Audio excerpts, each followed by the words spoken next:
चलो, आज के वीडियो में हम करेंगे जो एक्सरसाइज 1.1 का जो 4 के जो क्वेश्चन है वो सॉल्व करेंगे।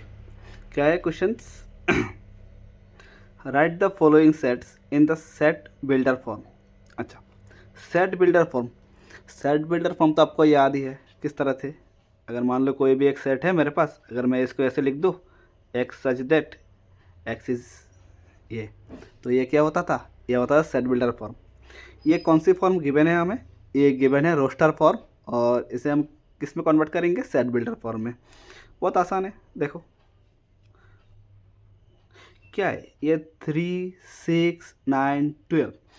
अब तुम खुद ही सोचो ये एक्चुअली में कौन सा पैटर्न फॉलो कर रहे हैं। अगर मैं थोड़ा सा सोच लो तो ये ऐसा नहीं है 3 1 ज़ा 3, 3 2 ज़ा 6, 3 3 ज़ा 9, 3 4 ज़ा 12। ये तो 3 का टेबल है, तो मैं लिख सकता हूँ ऐसे, x such that x is the multiple of 3। देखो ये इनकम्प्लीट है। क्यों इनकम्प्लीट है? अगर मैं ये लिख दूँ x is a multiple of 3, x is a multiple of 3, ये तो बहुत सारे आ जाएंगे, लेकिन यहाँ पर तो बहुत सारे है नहीं। यहाँ पर सिर्फ 3 से 12 तक है, मतलब कुछ लिमिटेशन है। देखो क्या है, एक्स का वैल्यू हो रहा है वो 3 से बड़ा है, 3 से बड़ा है, और किससे छोटा है? Less than equals to 12। मैं ये लिख सकता हूँ x is a multiple of 3, but क्या है, एक्स का वैल्यू 3 से बड़ा है और इक्वल है, मतलब ग्रेटर देन इक्वल्स टू 3 और लेस देन इक्वल्स टू 12, क्योंकि 12 भी तो इसमें इंक्लूड है। क्लियर? देखो ये जो सेट बिल्डर फॉर्म है ना, ये एक एक बच्चे का एक एक तरीके आंसर आएगा, इसमें कुछ कॉमन आंसर नहीं है। इसको मैं और एक तरीके से लिख सकता हूँ, जैसे कि एक्स सच दैट, ये आप कोई भी वीडियो देख लोगे ना, ये कोई भी ऐसे कर रहा है, कोई ऐसे करेगा, और कोई और वैसे करेंगे, ठीक है। इसका कोई ऐसा एक आंसर फिक्स्ड नहीं होता। X such that x, x क्या है? 3n है। क्यों 3n है? एन का वैल्यू देखो चेंज हो रहा है, कि जैसे एन का वैल्यू 1 होगा तो 3 हो जाएगा, एन का वैल्यू अगर 2 होगा तो 3 2 6 हो जाएगा, एन का वैल्यू 3 होगा तो 9 होगा, 4 होगा तो 12 हो जाएगा। 3n जिसमें एन का जो वैल्यू है वो क्या हो रहा है?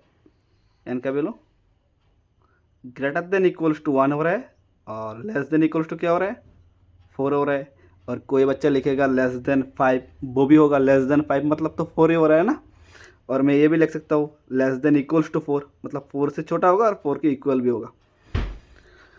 कोई भी एक 4 के बराबर भी हो रहा है, तो ये भी इंक्लूड है। आगे ये आंसर आसान था, ये होता था सेट बिल्डर फॉर्म। दूसरा क्या है? देखो दूसरे में क्या आ रहा है?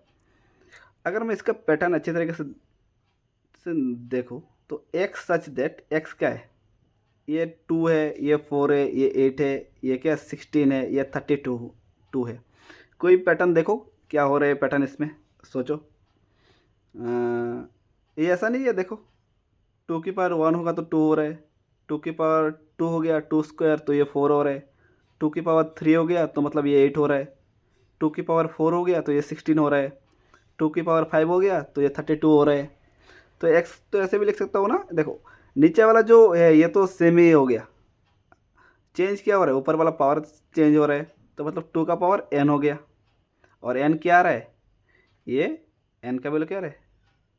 ग्रेटर देन इक्वल्स टू 1 और लेस देन इक्वल्स टू 5। बहुत आसान है, 5 से 5 इंक्लूड है ना, तो लेस देन इक्वल्स टू 5 हो रहा है n का वैल्यू। सिंपल। तीसरा देखो इसमें क्या है? एक्स सच दैट एक्स क्या है?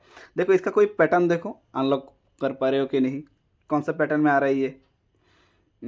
सोचो अच्छी तरह से। अगर मैं देखूँ तो 5 का पावर 1 होगा तो ये 5 हो गया, 5 का पावर 2 हो गया तो ये 525 हो गया, 5 क्यूब कर दो तो ये 125 आ जाएगा, 5 टू द पावर 4 कर दो तो ये क्या हो जाएगा? 625 हो जाएगा। तो मतलब क्या हो रहा है, ये बेस हमेशा सेम ही रह रहा है, 5 जो है वो सेम रह रहा है, ऊपर का जो पावर है वो चेंज हो रहा है। तो x इक्वल्स टू क्या हो रहा है? 5 टू द पावर n हो रहा है, जिसमें n क्या है? 1 से लेकर 4 तक ही है। तो ये क्या लिखूंगा भाई? बाउंड्री क्या होगा? n का value greater than equals to 1 होगा, लेस देन इक्वल्स टू क्या हो जाएगा? 4 हो जाएगा। बहुत ईजी है। ये तो होता था सेट बिल्डर फॉर्म। नेक्स्ट वो क्या है, 6 का 4 का 2 4 6, ये तो एक इन्फिनिट सीरीज़ है, इनफाइनिट सीरीज़ जिसे हम कहते हैं, चलता ही जा रहा है। अच्छा तो क्या है, ये अच्छी तरीके से देखो, ये 2 है, 2 के बाद 4 आया, 4 के बाद 5 नहीं आया, 4 के बाद 6 आ गया। मतलब अगर तुम एक चीज़ नोटिस करोगे तो ये सब इवन नंबर से, इवन नंबर से, और यहाँ पर कहीं पर भी नेगेटिव इवन नंबर्स नहीं है। तो मतलब मैं कह सकता हूँ ये x such that x is an even number, x is an even number मैं कह सकता हूँ इसमें। तो ये गैप क्यों छोड़ा मैंने, देखो अगर मैं ये लिख दूँ x such that x is an even number, तब देखो ये गलत हो जाएगा। क्यों गलत हो जाएगा, इवन नंबर में क्या क्या आता है, 2 आता है, 4 आता है, 6 आता है, 8 आता है, चलता ही जाएगा। ये भी तो आता है -2 -4, ये भी तो इवन ही है, ठीक है ना, ये भी तो इवन है। तो मतलब देखो यहाँ पर कहीं पर भी नेगेटिव इंक्लूड नहीं है, सब क्या है पॉजिटिव है। और पॉजिटिव सिर्फ किस में आता है, नेचुरल नंबर में आता है। नेचुरल नंबर कहाँ से स्टार्ट होता है, 1 2 3 4 ऐसे स्टार्ट होता है। मैं नंबर सिस्टम का एक वीडियो अपलोड कर दिया मैंने, ये पूरा देख लेना, ये चैप्टर देखने से पहले या फिर बीच में देख लेना। देखो तो मैं क्या क्या कह सकता हूँ, x is an even natural number.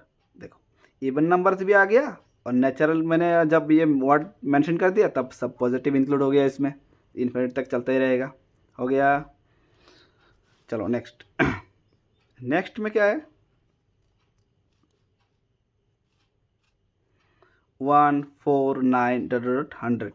इसमें देखो कौन सा पैटर्न फॉलो कर रहे हैं, ये ऊपर वाले कुछ पैटर्न फॉलो कर रहे हैं क्या, देख लो, एक्स सच दैट एक्स। अगर एक चीज़ तुम नोटिस करोगे, देखो ये 1 है, 1 को मैं क्या लिख सकता हूँ, 1 स्क्वायर तो 1 ही होगा।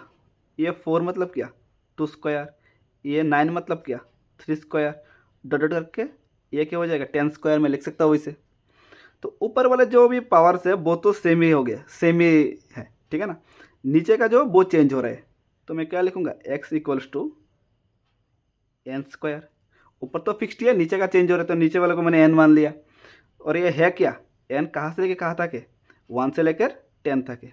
तो 1 एन का वैल्यू क्या होगा, greater than equals to 1 less than equals to 10, हो गया। बहुत आसान है। तो ये हो गया set builder form. I hope आप लोगों को समझ में आया होगा। तो अगर आप लोगों को ये वीडियोस अभी तक अच्छा पसंद आ रहा है तो चैनल को सब्सक्राइब ज़रूर कर देना, और अपने दोस्तों के साथ शेयर ज़रूर कर देना।